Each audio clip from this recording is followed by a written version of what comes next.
before we do go to the uh, covenants, I just want to look at a few verses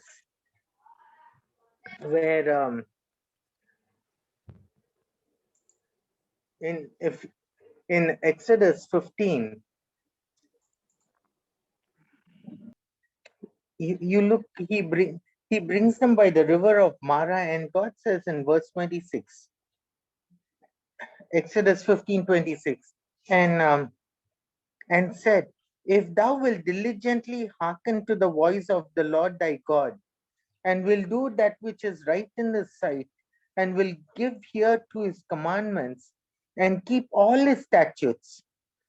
If you can look at those, he says, and will do that which is right in his sight, and will give ear to his commandments. In other words, listen to all his commandments and keep all his statutes. I'll put none of these diseases upon you which I brought upon the Egyptian, for I am the Lord your God who healeth you. But but then look at the context of what he is saying. He's brought them to the uh, place in the wilderness where they found no water, and they started drinking the water, and the water was called bitter. And then in verse 25, he says, the Lord showed him a tree which he had cast into the waters, and the waters were made sweet, for he made for them a statutes and an ordinance, and there he tested them. What caused that bitterness to turn into sweetness? Isn't it that one tree? Isn't it the cross that turns our life from bitterness to sweetness? And then he says, if you will diligently hearken unto your voice. Can Israel hearken unto the voice? Are we not having the sickness of all the Egyptians, like diabetes is common to everyone, or BP that is common to everyone? And this verse is clearly talking of Christ, that when Christ comes, he will diligently listen to the voice of the Lord, and he will do that which is right in his sight, and he will give ear to his commandments. He will keep all his statutes.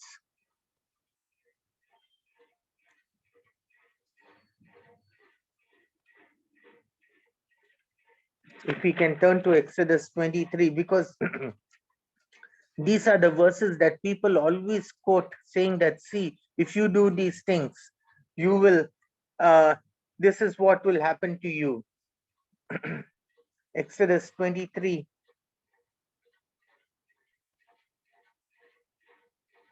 Let me read from verse 20. Behold, I send an angel before you. And always remember, wherever these verses are connected, where it talks of you, it just a verse before that, it always talks of Christ. Behold, I send an angel before thee to keep thee in the way and to bring thee in the place which I have prepared. Beware of him and obey his voice. Provoke him not, for he will not pardon your transgression. For my name is in his name, is in him. Who is he talking in verse 20 and 21? Isn't it Christ? And then he says, verse 22, if thou shalt indeed obey his voice and do all that I speak, then I will be an enemy unto your enemies and adversaries unto your adversaries. Or conversely, if I can say, if you don't obey his voice, and what is that he's talking of? Isn't it salvation? And that isn't that the work of the Holy Spirit bringing us? Club all these verses with John 6:44. No man can come unto me unless the Father draws him. And if the Father has drawn us to Christ, is it? And when we know Christ, and who he is my substitute, who has obeyed on my behalf, and I look to Christ, then doesn't God become my friend? And as 1 John says, that is who, he who is in you is greater than the one who is in the world. If we do not obey his voice, in other words, if we reject the gospel, if the gospel is being rejected, then what happens? We are treated just as enemies of God.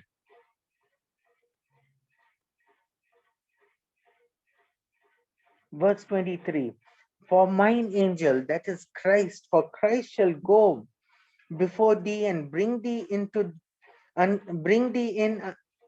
the Amorites and the Hittites and the Perizzites, the Canaanites and the Jebusites, and I will cut them off.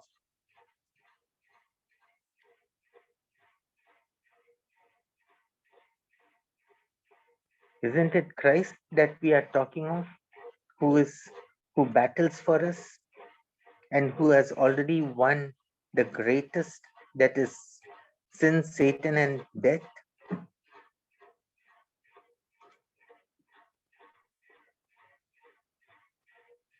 Deuteronomy.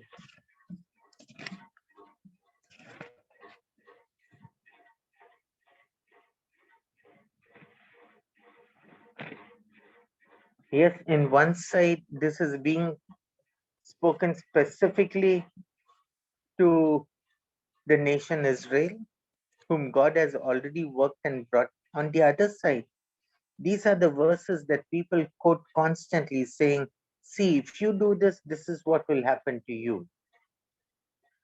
And and, and Deuteronomy 5,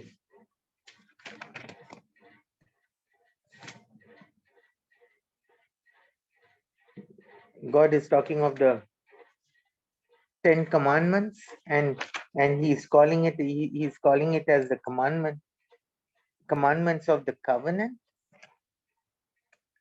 And then if you look at verse 28 onwards, after God gave, there was a response from Israel.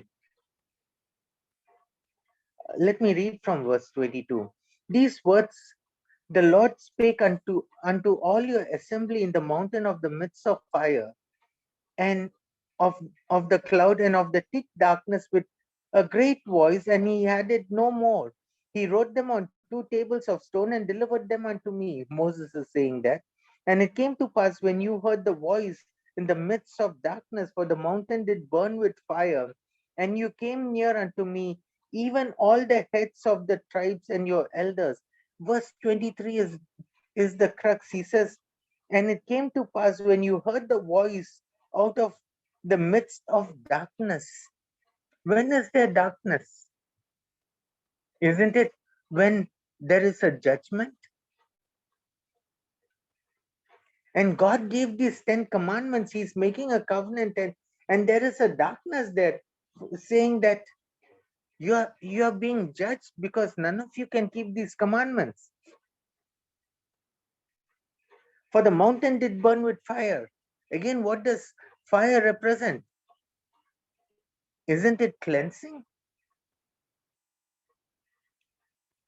Verse 24, and you said, behold, the Lord our God has showed us his glory and his greatness, and we have heard his voice out of the midst of fire.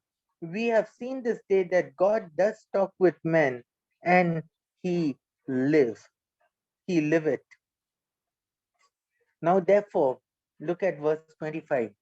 Why should we die? Because he lives, and the judgment has already been done. And immediately Moses is saying, because he has done it, why should we die? For this great fire will consume us. If we hear the voice of the Lord our God anymore, then we shall die. For who is there of all flesh that has heard the voice of the living God speaking out of the midst of fire as we have, and lived? And almost 1500 years later, or 2500 years later, we see Christ coming, who he spoke, and yet people lived. People lived by his words. Go down near and hear all that the Lord our God shall say. Speak thou unto us all that the Lord our God shall speak unto thee. We will hear it and do it.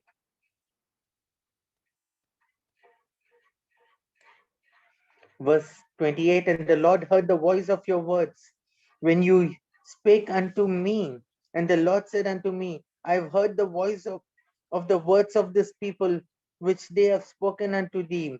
They have well said all that they have spoken.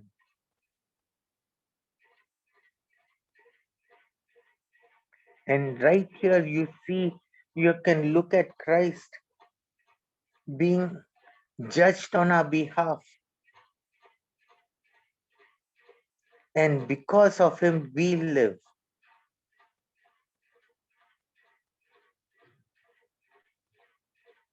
Oh, verse 29, oh, that there were such a heart in them, that they would fear me and keep all my commandments always, that it might be well with them and with the children forever. Verse 29, isn't it like a sigh saying, oh, I wish they would do these things, but can they do it?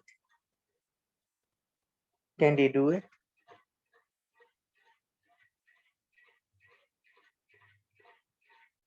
Go say to them, get you into your tents again. But as for thee, stand thou there by me, and I will speak unto thee all the commandments and the statutes and the judgment which thou shalt teach them, that they may do them in the land which I give them to possess it.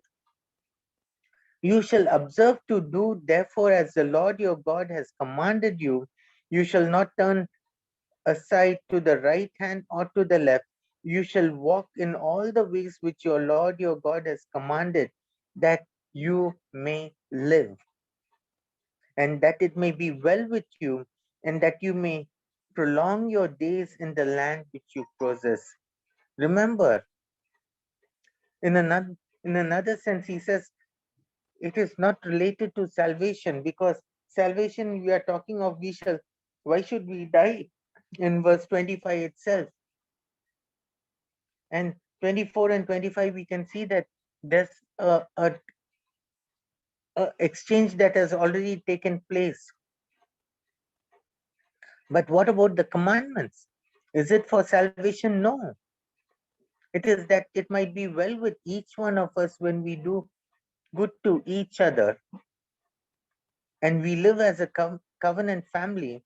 We live in the land properly, but it is not with respect to salvation.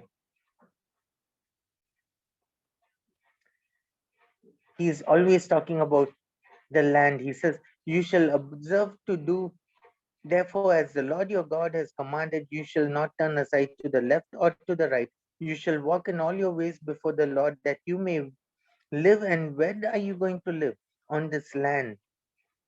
And he's talking to Israel when they are going to possess the land of Canaan. And Deuteronomy chapter 6.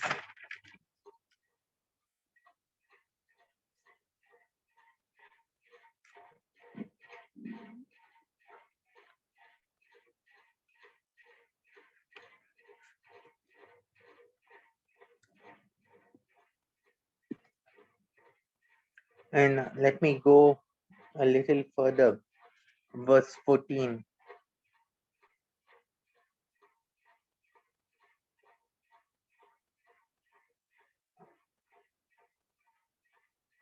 You shall not go after other gods, of the gods of the people who are round about you, for the Lord your God is a jealous God among you. And who is this jealous God who is in our midst? Isn't it Christ? And Christ alone whom we worship?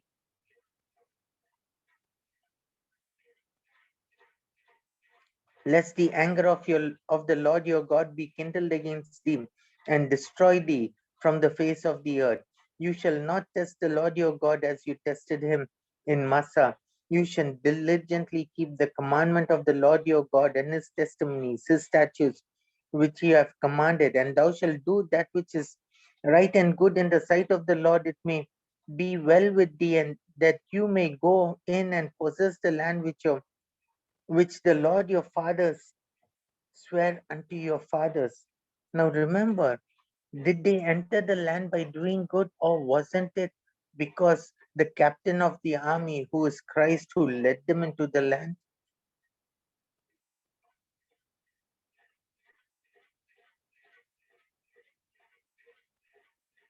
Wasn't it Joshua, who's a type of Christ who led them?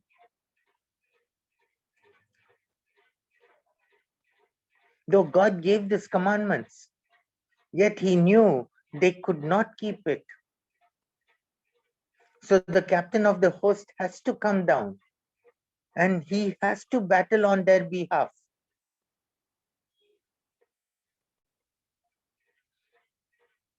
Though it says in verse 18, and you shall do that which is, that it may be well with you, and you may go in and possess the good land which the Lord sware unto your fathers, to cast out all your enemies from before thee, as the Lord has spoken. Could Israel do that? Israel could not do it. Joshua, who gave the law, Moses, who gave them the law, they could not do it because they were constantly breaking the covenant. And what is the covenant? They have broken all the 10 commandments. And who could do those and live? So what did Israel do? What did the rabbis do? What did the elders of Israel do? They manipulated the commandments to come to suit them. They said, oh, it is the act, it is not in your heart. So that they can externally show forth that we are keeping the law, and externally they can show forth that we are obeying the commandments of God, while the heart is still deceitful and evil and wicked, because they were still looking at their own righteousness and at the law.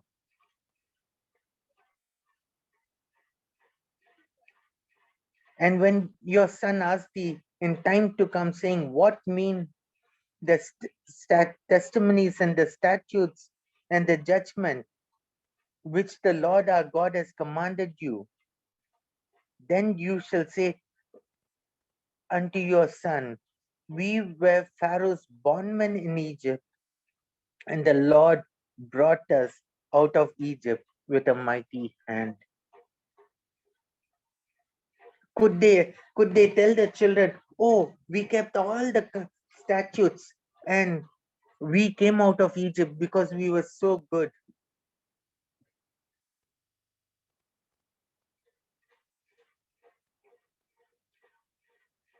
What is God telling Moses to tell them? He says, we were bondmen in Egypt, we were slaves in Egypt. We could not do any of these things. Think of Romans 5, Romans 6.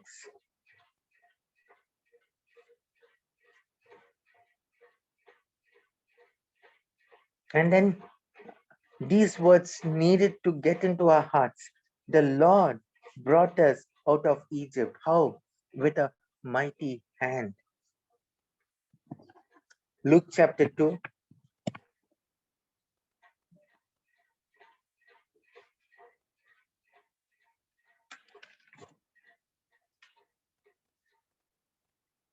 Verse 51. I'm sorry, Luke 151. He has showed strength with his arms. He had scattered the proud in the imagination of the hearts. Isn't it with a mighty hand that Christ got us salvation and got the people of Israel out of Egypt? Or was it the law? What are you to tell your children? What do you mean by testimonies? It is the work of Christ. What do you mean by statutes? Christ is our standard, and God is the standard, and Christ fulfilled all the statutes. What do you mean by the judgment? Christ paid the price. He was judged on your behalf.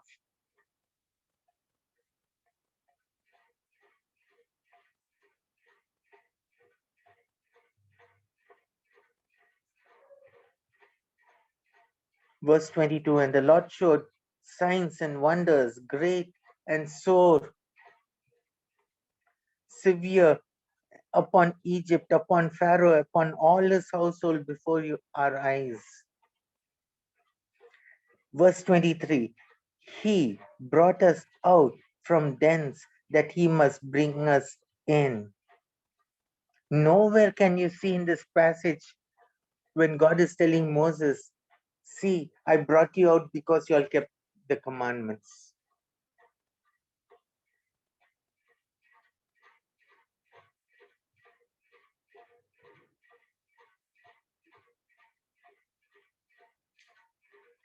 To give us the land which he sware unto our fathers. And then verse 24, the Lord commanded us to observe all these ordinances, to fear the Lord our God for our good always.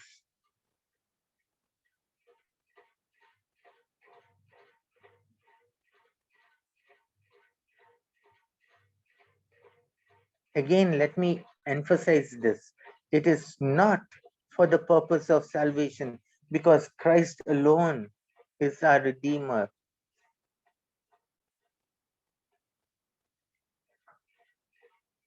But in what way does the law help us? It is for our good. Thou shalt not murder. I don't go about killing so that I don't get into prison. It's for our good. Don't get angry so that I don't get BP and don't get tensed up, and in my anger I don't uh, react because of my anger. The passages in the Old Testament are also very clear. It is not related to salvation.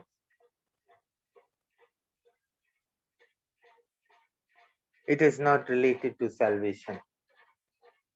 Deuteronomy 7.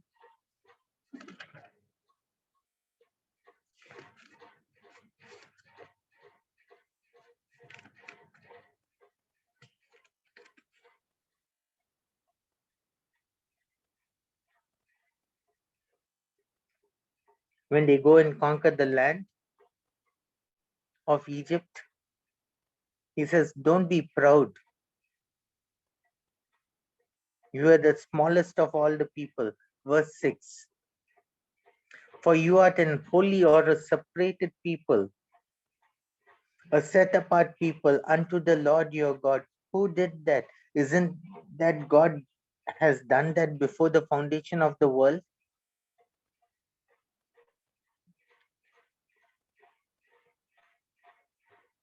The Lord your God has chosen you to be a special treasure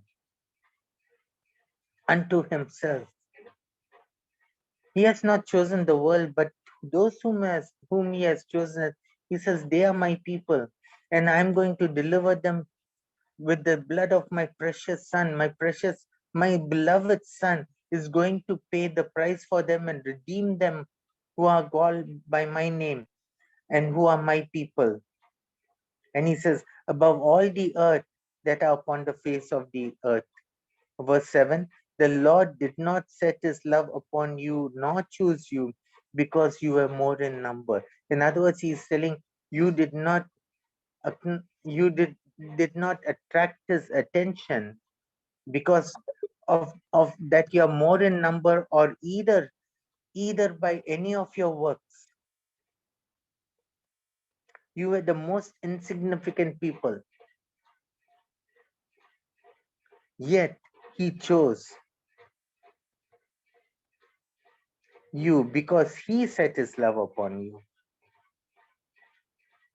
Verse 8, but again this wonderful word, but because the Lord loved you, and because he would keep the oath which he has sworn unto your fathers. Not your fathers have kept an oath with him, but he is keeping the oath. The Lord has brought you out, again those phrase, with a mighty hand, redeemed you out of the house of bondage, from the hand of Pharaoh, king of Egypt. Verse 9, know therefore that the Lord your God, he is God, the faithful God, who keepeth covenant and mercy with them that love him and keep his commandments to 1,000 generations.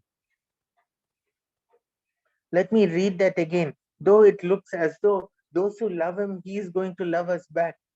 Let me read that verse again. Know that therefore the Lord your God, he is God. There is an emphasis that he is God. He is the one who is doing all this work.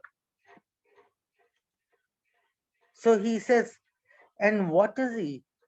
He says he is the faithful God. The one who has said he will deliver you, he will deliver you. Because he has set his love on you, he has chosen you, he is faithful to his own words.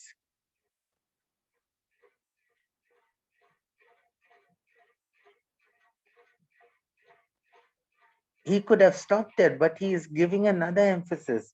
He says, he keepeth covenant. If God said yes, that yes means yes for eternity. But here he is telling his yes is a covenantal yes. Though you fail him, he will not fail you. He is the one who made the oath of choosing you and writing your name in the book of life.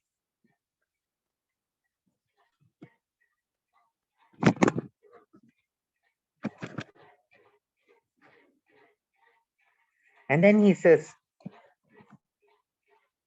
with them that love him.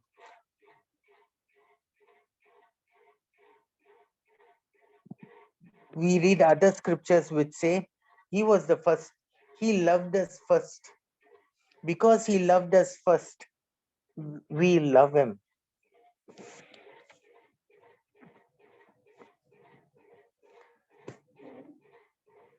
Rather, if I can say, Christ has loved us so much that he has poured his love in us, and that love we give back to him. It is not your humanistic love.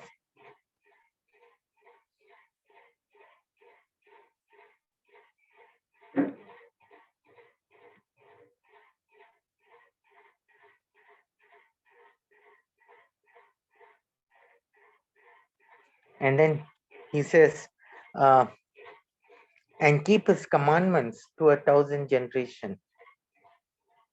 Can you keep commandment to us? Can we live for 1,000 generations? That's my first question. Absolutely no. But who's the one that who keeps commandments to 1,000 generations? Isn't it Christ for all eternity on your behalf and my behalf? And isn't he the one who has drawn us to himself?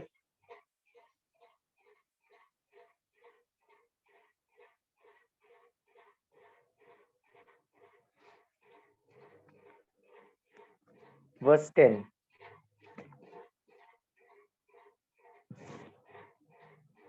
He is talking of the reprobates. He repaid them that hate him to their face to destroy them. He will not be slack to him that hated him. He will not repay him. He will repay him to his face. In other words, if Christ has not chosen you, you are his enemies. If he has not set his love on you, he has set hatred on you.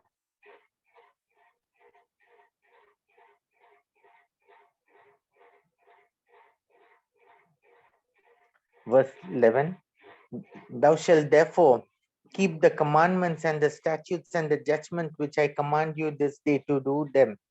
Therefore it shall come to pass, if you hearken or listen to these judgment and keep and do them, the Lord your God shall keep you unto thee the covenant and the mercy which he sware unto your fathers, and he will love thee and bless thee and multiply thee.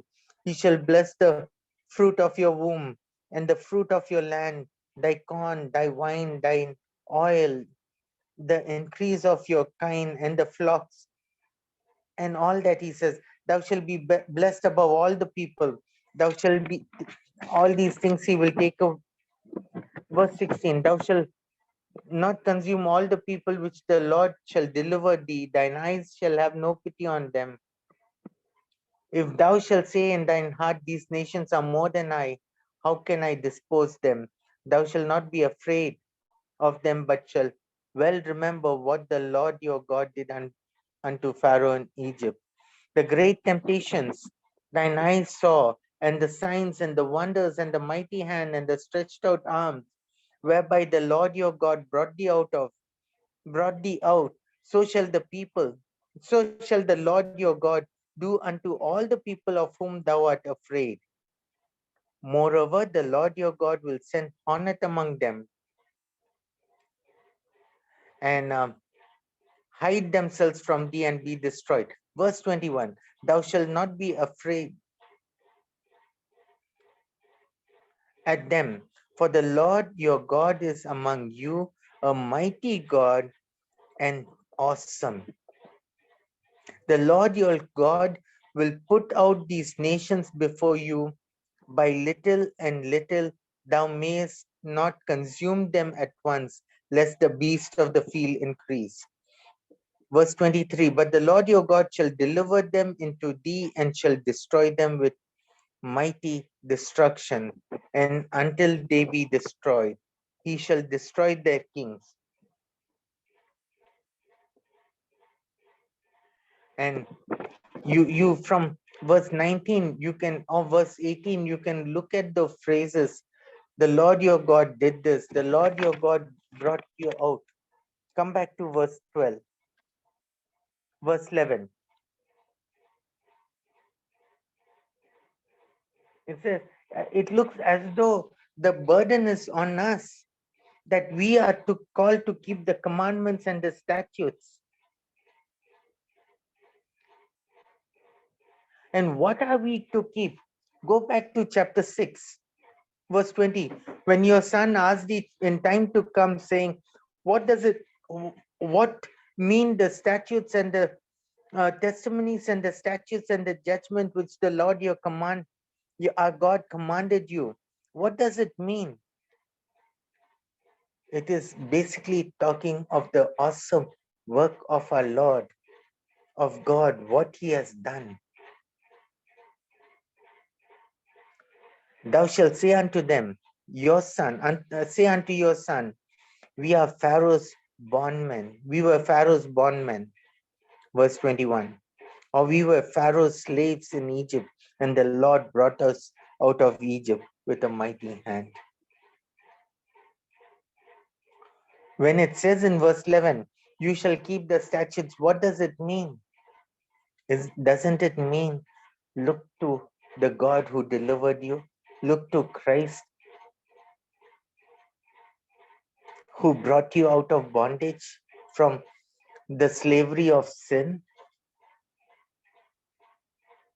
Or does it mean that we are called to keep the commandments so perfectly?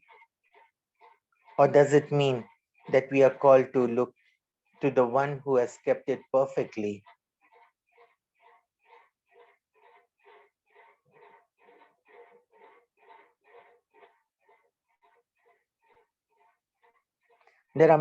I just thought of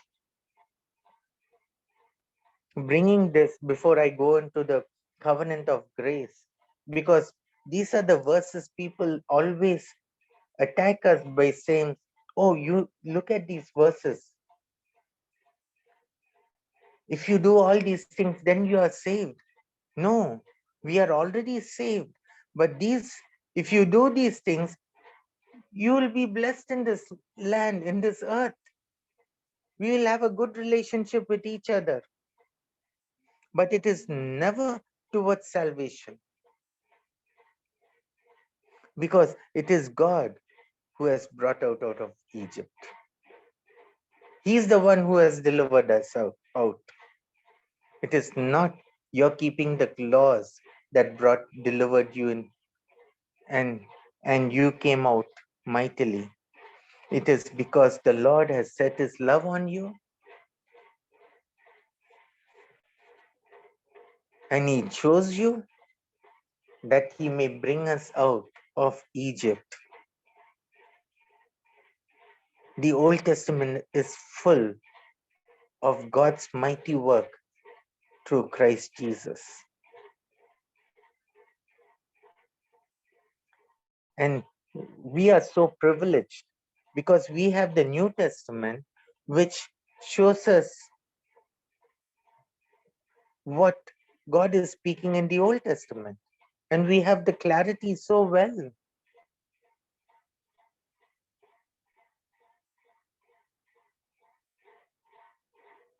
People, because the reason I was thinking this, many people, especially in our Genesis studies, oh, if I keep the commandments, I will be blessed. Are you going to be blessed just because you kept the commandment? Are you blessed in Christ Jesus, who is a covenant keeper, who kept the covenant?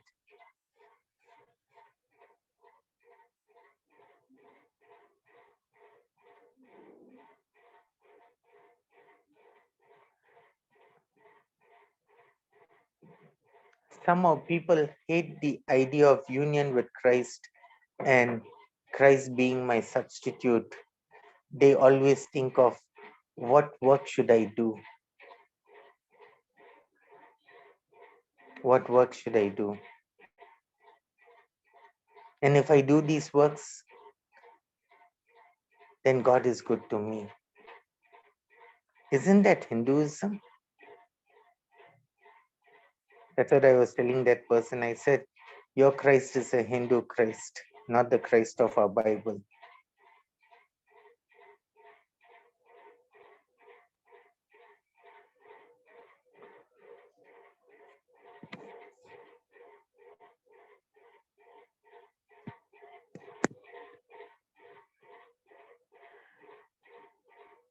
And one lesson I've learned more and more looking at all these passages, don't speak of the law, but rather speak of the Savior, or rather speak of the person who kept the law so perfectly.